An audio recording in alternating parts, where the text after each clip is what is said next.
Okay, class, we're going to be taking a look at something called the quadratic formula. The lesson that's posted for you is referred to part 1. There's 2 parts. We're going to get through both of them just quickly and efficiently, just to make things a little easier for you. So the purpose of this formula is to solve quadratic equations. I'll see the formula in a minute.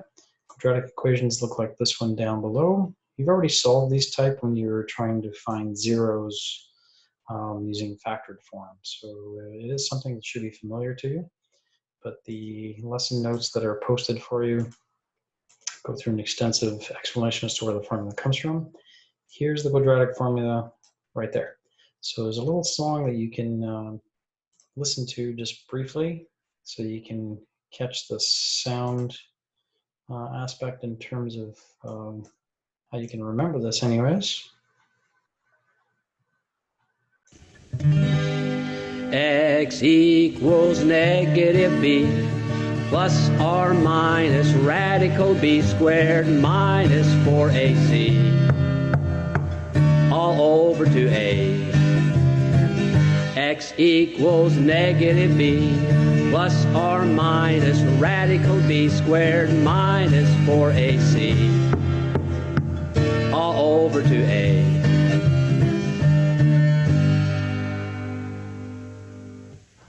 All right, so there's also a more modern version if you'd like. I'm going to post the video pop version as a link in the description for this video.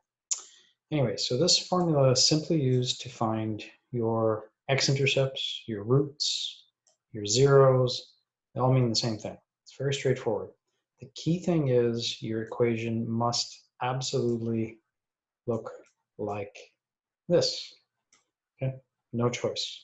It has to be in this format, so it has to equal 0, and it has to be ax squared plus bx plus c, so that way you can identify the letters a, b, and c. They're actually called parameters to be able to use in this formula, because you need these letters a, b, and c. So the examples that are shown in the lesson do exactly that. So try using the quadratic formulas to find the roots.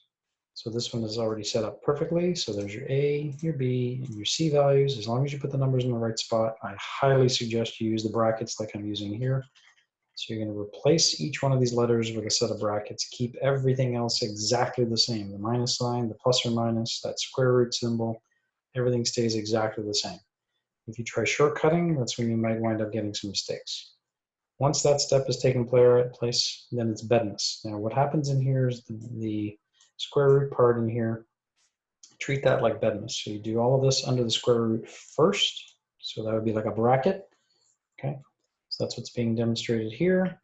And then what you're going to wind up getting is actually 2 separate answers.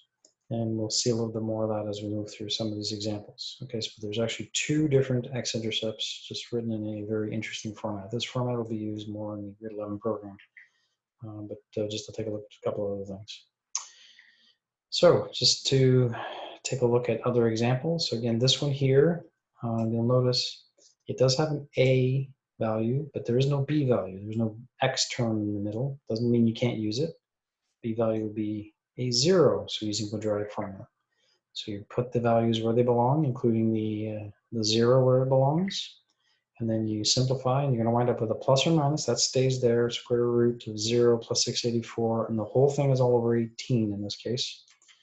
And as you can see, as you follow the arrow, you wind up getting the square root of 648, which is approximately 25.45.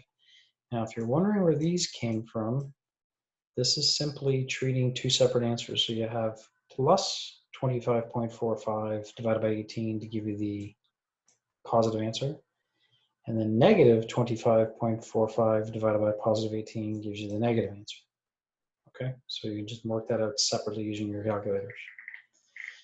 Even if you have something that has like vertex form, you can still use the quadratic formula. But first you need to use a distributive property and expand. And you'll notice you cannot use the quadratic formula until you have that format. So ax squared plus bx plus c. And once you identified all your values, so the c value looks as a 6. I know it might have looked like a b, but that's a 6. Again, replace all the numbers into your formula. And continuing down here, again, simplify everything inside the square roots as much as possible, and then you can turn that into a decimal and work from there. So you notice how I've separated the two answers here. So because of that plus or minus, it's either going to be 12 plus the square root of 96 over 4, or x equals 12 minus the square root of 96 over 4. And then you can continue to simplify. Now, I didn't use a calculator and get decimals here, but that's okay. Nothing wrong with that. Simply just got to keep in mind what is more convenient for the question. This notation with the square roots is going to be more convenient to use in the grade 11 course. Okay. All right. So in terms of that portion, that's all I wanted to take a look at.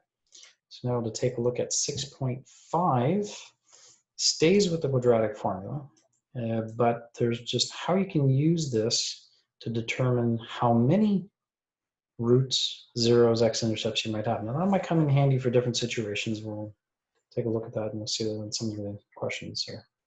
But in any event, so what we have here is a quadratic relation, not an equation, but we're going to pretend it's a quadratic equation by putting a 0 for the y. Now keep in mind, your zeros for the y are going to help us solve for those x-intercepts.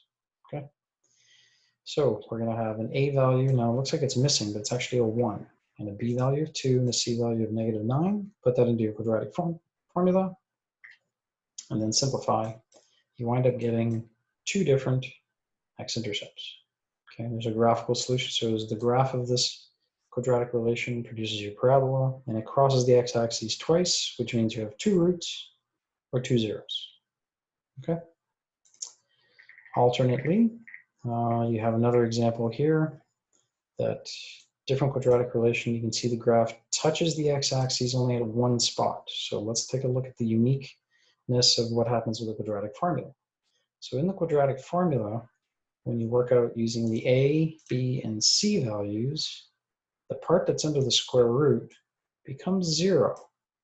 And the square root of 0 is 0. So really, this part of the formula kind of disappears.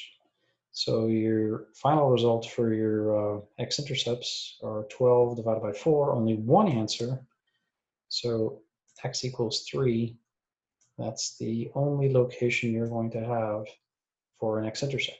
Why do you know the parabola opens up? Well, your a value is a positive value. So you have one root or 1 0. Another example. Here again, it is a quadratic relation. You have the squared there. This is that sample that we took a look at where the b value is 0. So your b value is 0, plug that into the quadratic formula. Now notice here where something weird happens under the square root. Square root of -48. Now if you try that on your calculator, you're going to wind up getting an error, some kind of weird message. You cannot get a real answer to that. Okay, so in this particular case, there are no x-intercepts, no roots, no zeros. So the graph should not cross the x-axis, and as you can see, it doesn't. Okay, the parabola opens up, there's the vertex, it's never going to cross this x-axis down here.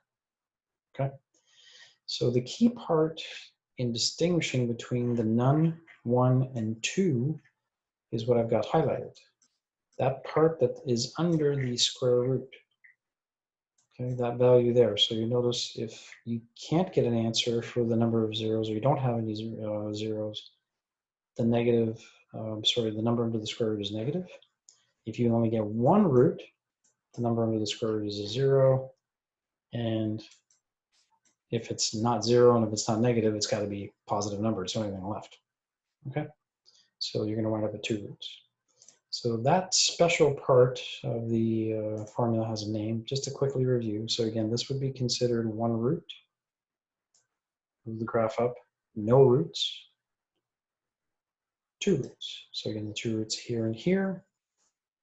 One root crosses the x-axis once. Doesn't cross at all. Crosses the x-axis twice. And it doesn't matter if the parabola is opening up or down. You can get this same sort of treatment in terms of how many roots. So no roots there, 1 root there, 2 roots there. Okay, so the part that's under the square root has a special name. It's called a discriminant. You'll see that in future math classes, so it's important to take a look at this.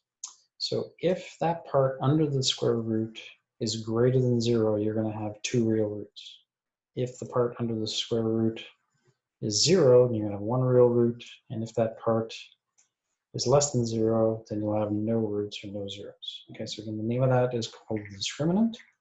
An interesting little fact that can help you in advanced courses is if you calculate this discriminant and it turns out to be a perfect square, then you know that the relation you have is factorable. That's kind of a neat little thing, kind of an advanced little topic. All right. There are ways of determining roots without even using the discriminant or the quadratic formula at all. But we're going to take a look at a couple of different situations here. So determine the number of roots without solving. So here's one option. So if you don't have to graph it, determine the number of zeros without solving can mean just simply use your discriminant. So discriminant is just this part here. Again, you have to identify what the A, B, and C values are. A is 1. There is no X term, so the B value is 0, and the C value is -8. If you put that into just the discriminant formula, B squared minus 4AC, you get a positive number, tells you how many real roots there are. And that was the only purpose for this question, to determine the number of zeros, number of roots. Alternatively, if you don't want to do that, because the relation is not in the form that you need, you can just do a little sketch using techniques from the sketching unit that you've covered. So here we have a parabola that's been shifted to the left 1, has been reflected and stretched vertically. So there's a very cheap sketch, if you will. There's the vertex -1 and 0. You can see how it clearly crosses the x-axis at one point. So the number of zeros is 1. So we have 1 root or 1 0, whichever way you want to phrase it. Here, this is again vertex form. Equal to 0 is important to having an equation. So the left side here tells us that the graph has been shifted to the left 1 unit and up 3. Still opens up because the A value is 1, so there's the parabola. This is not touching the x-axis, so there are no roots. So there's nothing wrong with using a little sketch to graph the information you're given and use that. You could have done the same thing in part A. This would have been a parabola just shifted down 2 units. Okay, so just the parabola shifted down 2 units would look like that, and guaranteed you get 2 roots. But I decided to use the discriminant there. Okay. Alrighty, so just moving along. Now this question wants you to use the discriminant to determine how many roots there are. So in all 3 of these, you absolutely must have the equations written in the format that's required. So it has to be ax squared plus bx plus c. So you notice that's done for each one of them. So the first one is relatively simple. Just move the 7 to the other side to get the 0. Here, there has to be an expanding and simplifying to take place before you get that proper form, again equal to 0. And then again here, expanding and simplifying to get it equal to 0. Once you're done with that, the discriminant formula is b squared minus 4ac. So in all 3 of them, you've got the formula written down. You have to identify what your values are. Plug in those values, simplify each one of those values, and see what you get. So in the first example, the discriminant is positive. That tells you get 2 roots or 2 zeros. It really depends on the language of the question. So here it says determine how many real roots. So you get 2 because it's discriminant is greater than 0. Example B, discriminant is still greater than 0. So once again, you'll have 2 roots. Here, the discriminant is less than 0. You wind up with no roots. Okay. If either one of these equaled 0, then that would be 1 root situation. Okay. So hopefully this gives you a brief little overview as to how to comprehend some of the concepts, the main concepts that are important for Chapter 6. And we're starting with 6.4 using the quadratic formula.